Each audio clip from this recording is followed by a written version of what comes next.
Hello everyone. आज हम पढ़ेंगे CCPI यानी कि क्लाइमेट चेंज परफॉर्मेंस इंडेक्स के बारे में। साथ ही साथ हम पेरिस एग्रीमेंट के बारे में भी पढ़ेंगे। CCPI क्या है? CCPI है क्लाइमेट चेंज परफॉर्मेंस इंडेक्स। ठीक है, तो ये रिलीज़ हुआ था एट COP29 यानी कि कॉन्फ्रेंस ऑफ पार्टीज़ की 29th मीटिंग जो हुई थी बाकू अज़रबैजान में। तो कौन सी कॉन्फ्रेंस ऑफ पार्टीज़, कौन सी इंस्टीट्यूशन की कॉन्फ्रेंस ऑफ पार्टीज़? UNFCC यानी कि United Nations framework convention for climate change. ठीक है, तो इसको United Nations climate change conference भी बोलते हैं।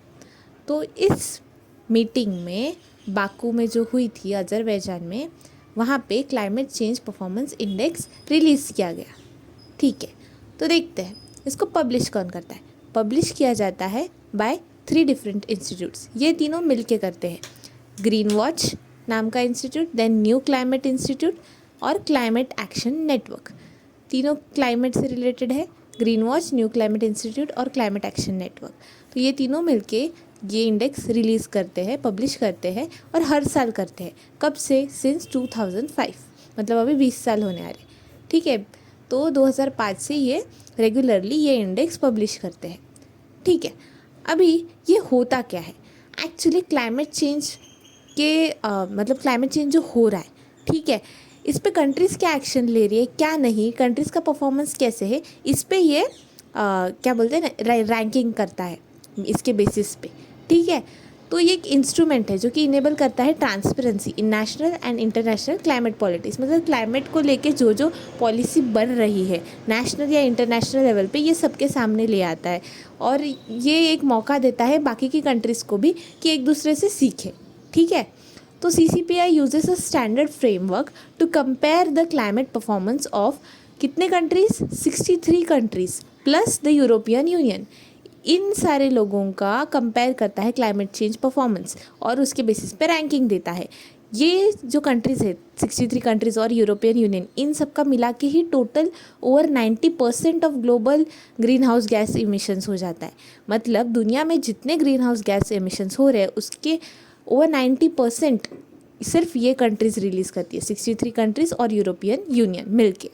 तो इनको CCPI करता है, क्या बोलते हैं, जज करता है और रैंकिंग देता है। ठीक है, तो क्लाइमेट मिटिगेशन परफॉर्मेंस कौन से असेसमेंट किस बेसिस पे होता है? 4 कैटेगरीज में होता है। एक ग्रीन हाउस गैस एमिशंस, फिर रिन्यूएबल एनर्जी कितनी यूज़ हो रही है, एनर्जी यूज़ कैसे हो रहा है, किस टाइप के रिसोर्सेज यूज़ किए जा रहे हैं एनर्जी डेवलप करने के लिए, और फिर क्लाइमेट पॉलिसीज़ क्या है। इन 4 पैरामीटर्स पे क्लाइमेट मिटिगेशन परफॉर्मेंस असेसमेंट होती है। ठीक है, अभी देखते हैं इस साल की रैंकिंग्स क्या है। एक्चुअली इस साल टॉप 3 रैंक्स को खाली रखा गया है क्योंकि कोई भी कंट्री क्वालिफाई नहीं कर पाई कि चारों में एकदम टॉप लेवल का काम किया हो, ऐसा कुछ नहीं हुआ है। इसलिए बोला है कि फर्स्ट सेकंड थर्ड कोई नहीं आया, ना फर्स्ट है ना कोई सेकंड है ना कोई थर्ड है। ठीक है, तो अभी डायरेक्ट क्योंकि गैप्स है सारी 4 कैटेगरीज में, मतलब सब ने इक्विवेलेंटली हर जगह क्या बोलते हैं ना उतना सक्सेस नहीं किया है कि कोई एक ऐसी कंट्री नहीं है जिसने चारों पैरामीटर में सक्सेसफुली काम किया हो।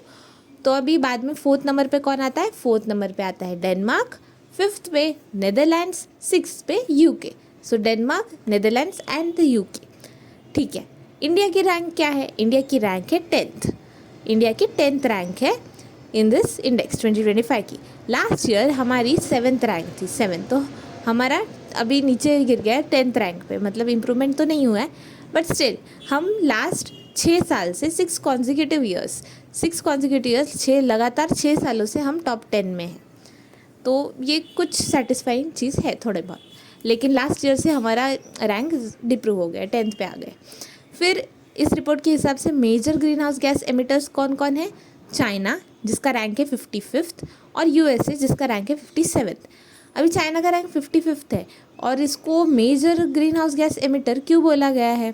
क्योंकि ये कोल डिपेंडेंस पे है। मतलब अभी भी ये कोल पे ही डिपेंड है पूरे अपनी एनर्जी के लिए। मोस्ट ऑफ द टाइम इसका कोल पे डिपेंडेंस ज़्यादा है और जो टारगेट्स होते हैं कि क्लाइमेट के लिए हम ये करेंगे वो करेंगे और कुछ उसके लिए कुछ एफर्ट्स लेना है, ये सब इसका नहीं है, वीक है टारगेट्स। ठीक है, लेकिन इसके साथ ही साथ ना अभी ना रिसेंटली रिन्यूएबल सेक्टर में बूम देखा गया है चाइना में, मतलब रिन्यूएबल एनर्जी का भी एक ऐसा एक्सप्लोजन हुआ है। वहाँ पे ज़्यादा से ज़्यादा लोग रिन्यूएबल एनर्जी में इन्वॉल्व होने की कोशिश कर रहे हैं और वो भी लाने की कोशिश कर रहे हैं, लेकिन फिर भी कोल का डिपेंडेंस ज़्यादा है, इसलिए चाइना को मेजर एमिटर में डाला गया है। अभी यूएस का क्या रीज़न है, यूएस को क्यों major green house gas emitter में डाला है, 57th रैंक है इसकी, और इसका इनसफिशिएंट एक्शन है क्लाइमेट चेंज के लिए, ये कुछ सिग्निफिकेंट एक्शन ले नहीं रहा है, इसलिए ये भी इसका रैंक है 57th।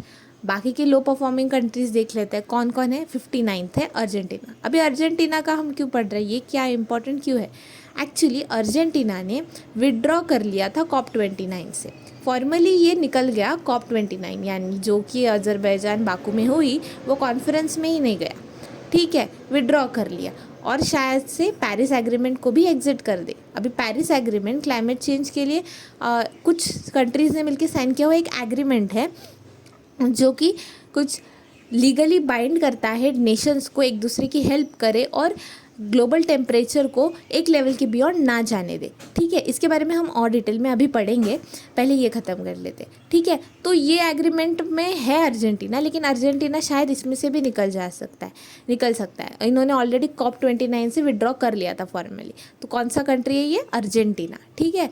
फिर बाद में लास्ट के अभी 64th रैंक पे है रशिया, फिर 66 से 65 पे UAE, 66 सऊदी अरेबिया और लास्ट है ईरान, ये सब, ठीक है। तो ये सारी कंट्रीज़ है, ठीक है। अभी देखते हैं इंडिया, हमने देखा था टॉप 10 में 6 साल से लगातार। अभी इसके पर कैपिटा एमिशंस कितने हैं, ये है 2.9 TCO2e। इसका मतलब क्या होता है, tons of carbon dioxide equivalent. अभी ना tons of carbon dioxide equivalent ये एक मेजर है, अभी एमिशंस का मेजर है। कैसे, अभी ग्रीन हाउस गैस में क्या बस कार्बन डाइऑक्साइड आता है, नहीं, इसमें मीथेन आता है, ठीक है, नाइट्रस ऑक्साइड आता है, ऐसे डिफरेंट गैसेस आते हैं। तो ये इसका मतलब क्या है कि मीथेन अगर हम मतलब मीथेन का एमिशन हो रहा है, नाइट्रस ऑक्साइड का एमिशन हो रहा है, तो उसका उतना ही एमिशन हो रहा है, उतना इफेक्ट हो रहा है जितना 2.9 टन्स ऑफ कार्बन डाइऑक्साइड का होता। मतलब इतने टन ऑफ कार्बन डाइऑक्साइड का जितना एमिशन होता उतना एमिशन, ऐसा एक क्वांटिटी की तरह, जैसे 1 किलोग्राम 2 किलोग्राम ऐसा होता है ना, वैसे स्टैंडर्ड मेजर है कार्बन डाइऑक्साइड का। तो कार्बन डाइऑक्साइड, इतने टन का कार्बन डाइऑक्साइड जितना एमिट करता है, जितना उससे इफेक्ट होता है उसके एमिशन से, उतना एमिशन, तो कितना उसका 2.9 टन्स ऑफ कार्बन डाइऑक्साइड जितना होगा उतना इक्विवेलेंट एमिशन हुआ है पर कैपिटा इंडिया में, ठीक है। जबकि हमारा ना लो है कंपेयर टू ग्लोबल एवरेज, मतलब पूरी धरती का एवरेज अगर हम देखें पर कैपिटा एमिशन तो वो कितना है 6.6 tons of carbon dioxide equivalent, हमारा है 2.9, तो हमारा कम है, ठीक है। अभी इंडिया की रेटिंग्स क्या है एज पर द 4 पैरामीटर्स, तो ग्रीन हाउस गैस एमिशंस और एनर्जी यूज़ पे हाई लेवल है, ये अभी भी हमारा हाई है। फिर क्लाइमेट पॉलिसी पे मीडियम, फाइन, और रिन्यूएबल एनर्जी में लो। हाँ, हमने बहुत सारे मेजर्स लिए रिन्यूएबल एनर्जी के बढ़ाने के लिए वो सेक्टर में, लेकिन स्टिल लो कैटेगरी में आता है। और ये मीडियम और ये हाई, ये दोनों हाई है, ठीक है, इसलिए हमारा रैंक 10th है। चैलेंजेस क्या है इंडिया के सामने, एक्चुअली कंटिन्यूड हैवी कोल यूज़ है, हमारा डिपेंडेंसी भी कोल पे बहुत ज़्यादा है इसलिए, ठीक है। प्रोग्रेस क्या क्या हुआ है, प्रोग्रेस ये हुआ है कि स्ट्रॉन्ग पुश है किस चीज़ में, सोलार और large scale rooftop solar schemes हमने देखी है, ठीक है। तो वो सब अभी ज़्यादा बढ़ गया है। PM सूर्य घर मुफ्त बिजली योजना, ये वाली एक स्कीम है, नाम नहीं याद आ रहा, आप कमेंट में लिख देना अगर आपको याद है तो, ठीक है। तो वो स्कीम एक है।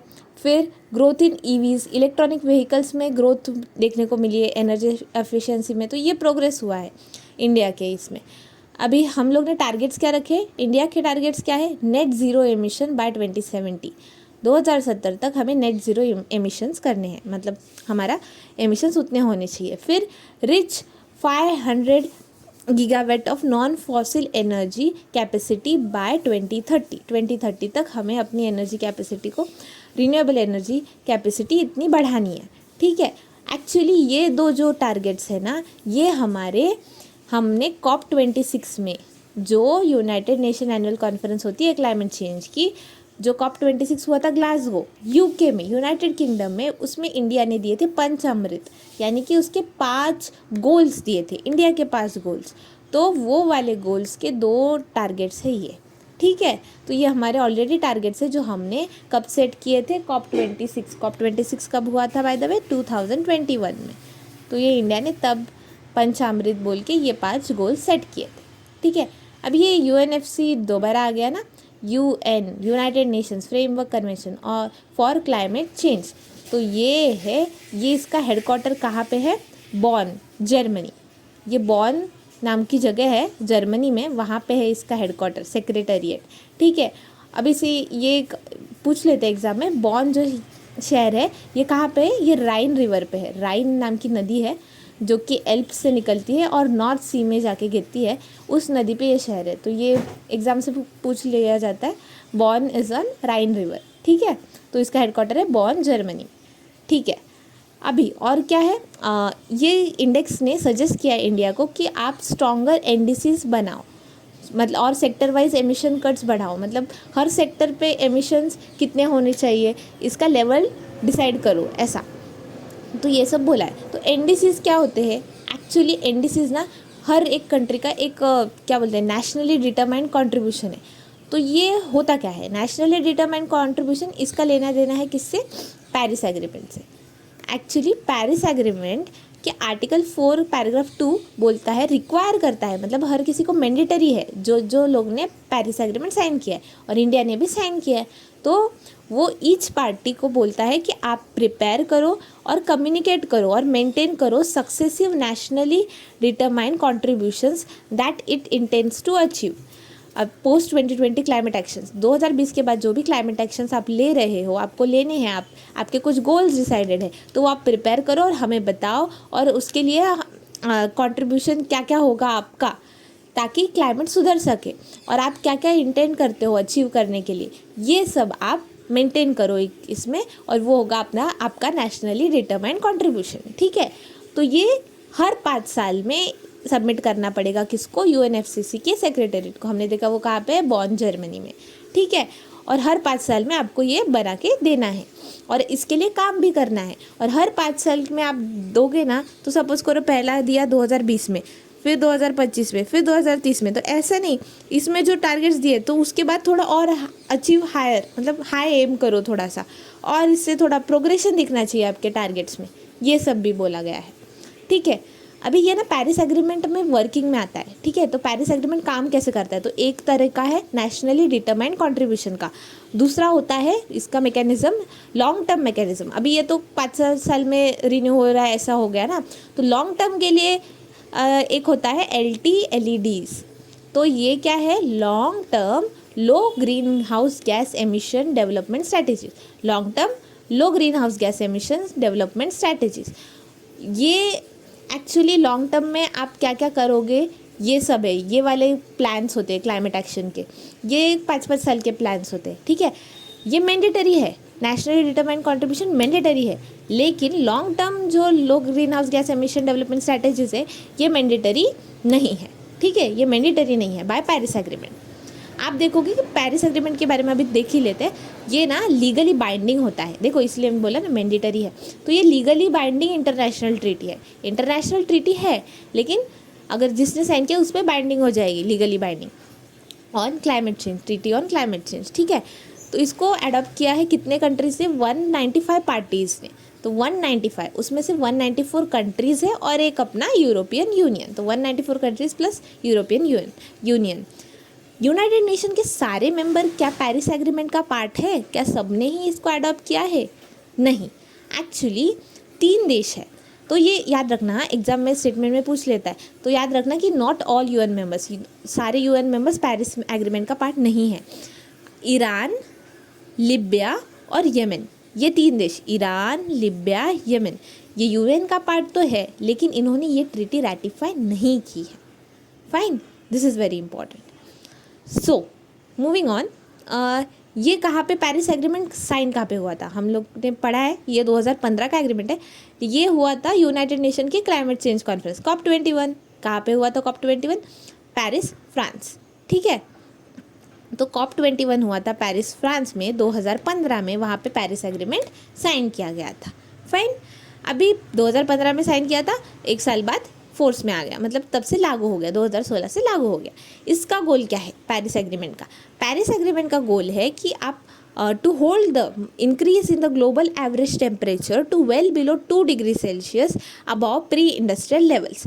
प्री इंडस्ट्रियल लेवल्स पे जितने एवरेज टेम्परेचर था पूरी दुनिया का, तो वो 2 डिग्री से कम ही रहना चाहिए। तो आप ये बढ़ने नहीं देना है, इसको रोक के रखना है और एफर्ट्स लेने हैं to limit the temperature increase to 1.5 degree Celsius above pre industrial levels. मतलब तब जितना था उससे 1.5 डिग्री सेल्सियस तक ही लिमिट कर दो आप टेम्परेचर, इससे ज़्यादा बढ़ना नहीं चाहिए। इसके लिए आप एफर्ट्स लो।